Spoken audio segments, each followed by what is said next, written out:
Right now, many roads for the 2024 election cycle seem to be leading back to the ultra-wealthy, far away from Washington. And you know, I love Elon Musk. Do we love him? I love him.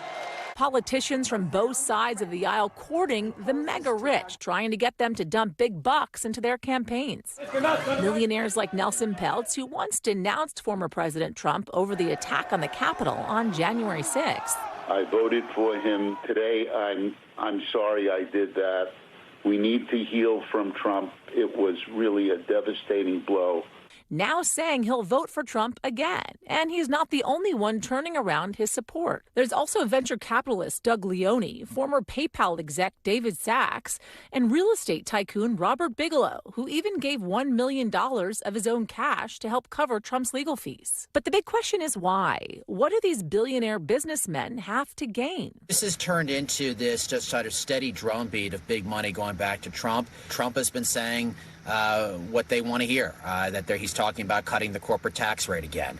He's talking about saving them money long term. In some cases, they're reportedly helping sway some huge decisions. Billionaire Republican mega donor Peter Thiel, who told The Atlantic the Trump administration was, quote, crazier and, quote, more dangerous than he thought back in November. And it's time to rebuild America. Warmed back up to the former president, according to the New York Times. And according to the Washington Post, Thiel worked hard behind the scenes with Elon Musk to convince the Trump campaign to put J.D. Vance, who used to work for Thiel, on the ticket. NBC News reached out to these big Republican donors for comment, but has not immediately heard back. And it's not just Republicans trying to cozy up to these mega donors. Kamala Harris rapidly fortifying her own strength amongst wealthy Democrat donors as many open their wallets back up now that President Joe Biden is off the ticket.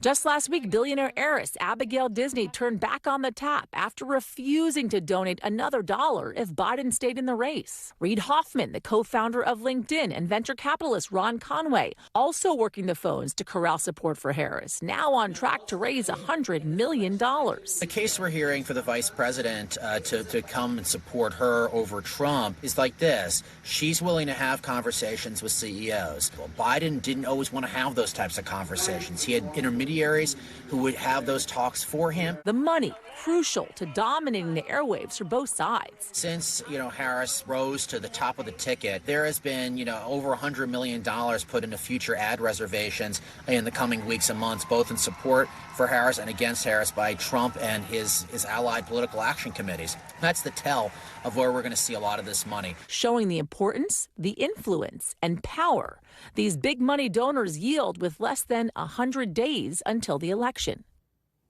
Yaz is joining us now. So what's next between now and November?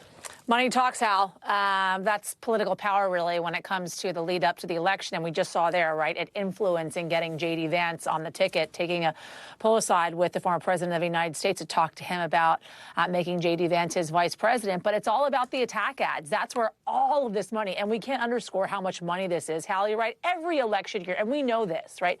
They're vying for these mega donors. But this year around, because of such a short runway until November, with Kamala Harris now being at the top of the ticket for the Democrats, it's all going to be about those attack ads. And let's not forget, because Kamala Harris has so little time, they need this money. They need it fast. And they're getting it, by the way, to roll out these attack ads in the next 100 days. And Donald Trump and J.D. Vance kind of rethinking their strategy as well, with a new person at the top of the Democratic ticket to roll out their attack ads as well. Honestly, Hal, just looking at my email 30 minutes ago or so, Donald Trump rolling out yet another attack ad to Kamala Harris on the border. And so that is why money is so incredibly important to both of these campaigns, and how we're going to see it kind of play out over the next 100 days or so. Yasmin Vasugian, glad to have you on that one for us. Appreciate it. Thanks for watching. Stay updated about breaking news and top stories on the NBC News app, or follow us on social media.